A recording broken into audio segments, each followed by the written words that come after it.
Welcome to Drop the Shades, the space where we dim the noise, quiet the chaos, and reclaim our inner balance. Welcome to the first episode of Drop the Shades.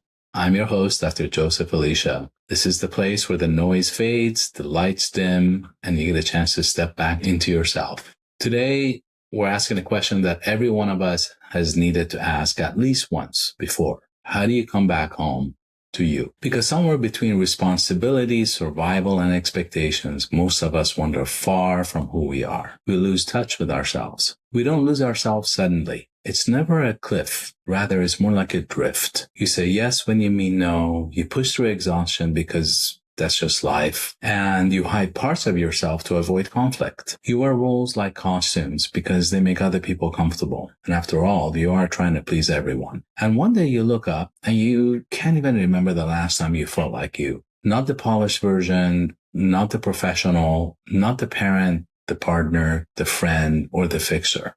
Just you.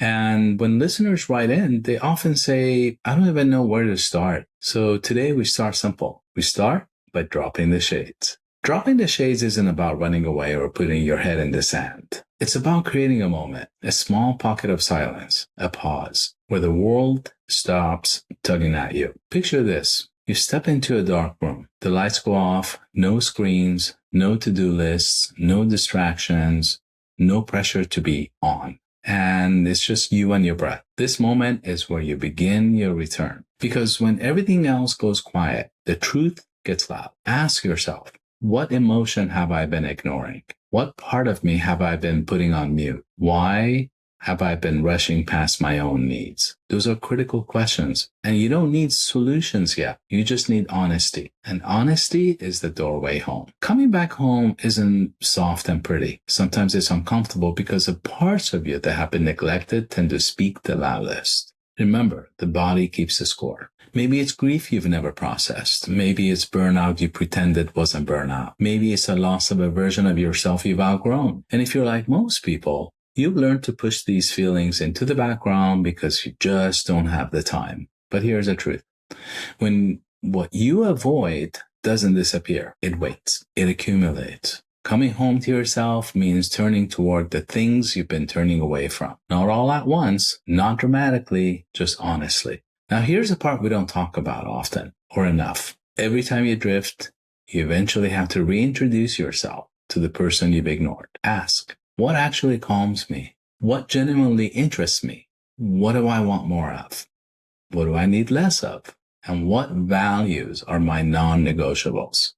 Who you were 5 years ago isn't who you are today. Conversely, you're under no obligation to be who you were a year ago, a month ago, a week ago, or even a minute ago. And that's okay.